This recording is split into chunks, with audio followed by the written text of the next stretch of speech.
This is Scott the Fix-It Guy. Our goal with our videos is to empower you to be able to do the repairs on your own and save a whole lot of money and also get that great feeling of having fixed it by yourself.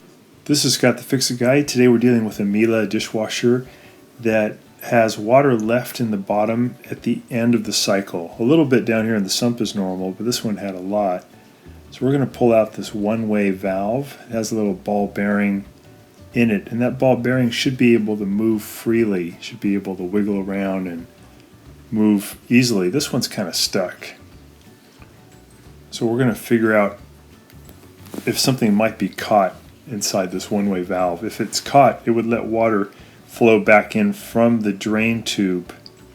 So we're going to just reach in and pull out this little rubber piece, and inside we find the ball bearing but also a little cherry pit. So the cherry pit was stuck in there and it was keeping the ball bearing from sealing down on the rubber.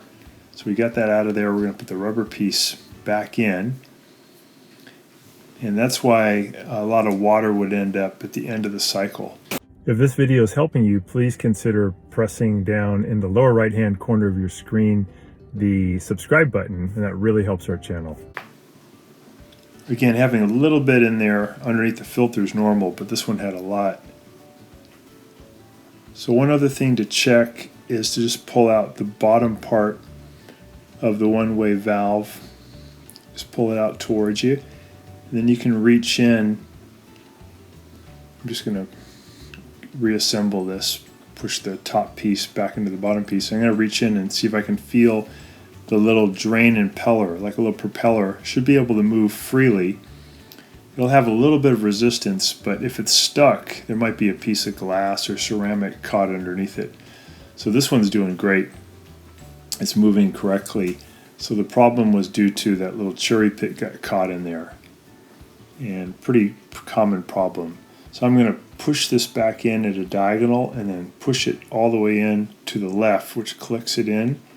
And I'll put the three-way filter back in, and this dishwasher should be back to normal.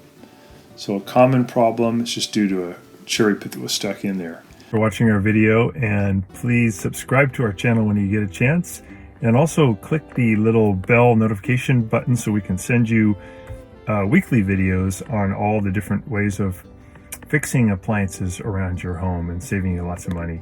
So thanks again for watching, and please also press the like button for our video if this was helpful to you. Feel free to contact me at the email listed below, which is scottthefixitguy@yahoo.com, with any of your questions.